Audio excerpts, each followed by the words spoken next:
fandroso tamin'ny fiaonana ny rana tamin'ny mpanao gazety ihany koa tamin'ity androandroany ity ny manampahaizana malagasy makasika ny fifidianana isan'izany ohatra Ramatoa Madeleine Ramolomiaso, ny maître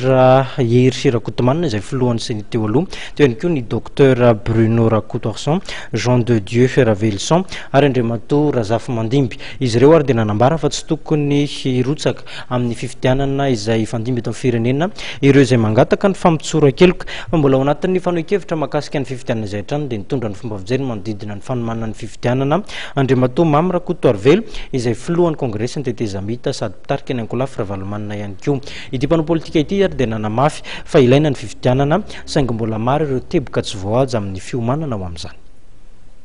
Ilaina ny fanatanterahana amin'ny fifidianana saingy tsy ampy ahafahana mivoaka tanteraka ny krizy izany hoe Andriamatoa Mamy Rakotoarvelo no mariany fa mbola maro ireo teboka ao anaty soro-dalana izay mbola tsy tanteraka, anisan'izany ny fampidinana sestan politika, famoahana angatra politika, indrindra ireo miaramila. Misy ihany koa ny manao fampelezan-kevitra mialohan'ny fotoana araka ny nambarany ary mbola tsy lavorary ihany koa ny fananganana ny FFM. Inona fa hiasa avy hatrany ny FFM ary izy ny fampitsoran-keloka mialohan'ny fahavalon'ny volana aprily daty imetrahana ny atota taratasy filatsahan-kofidiana araka ny filazany hatrany.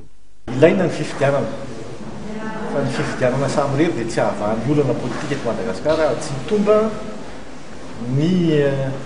atao hoe stabilité politique eto Madagasikara raha tsy misy hetsika vitsivitsy izay tsy maintsy atao milohan'izany fanaovana ny fifidianana izany. Aminay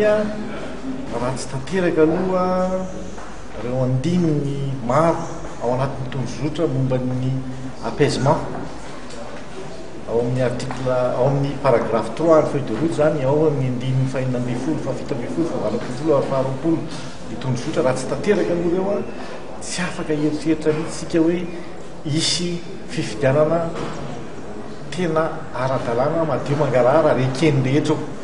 Ambassador roa no nitsidika ara-pomba fanajana amin'ny filohan'ny kongresa ny tetezamita Mamy Rakotoarvelo androany. Ny maraina dia ny ambassador vaovao ao Japon Andriamatoa Ryue Oshoya no niraisin'ny filohan'ny CT ary ny hariva teo kosa dia ny ambassador ny Algériana no sady zokiolona maso ivoho miasa simony eto amintsika no niraisiny ity faran'izay andao an'i Madagasikara tsy ho ela.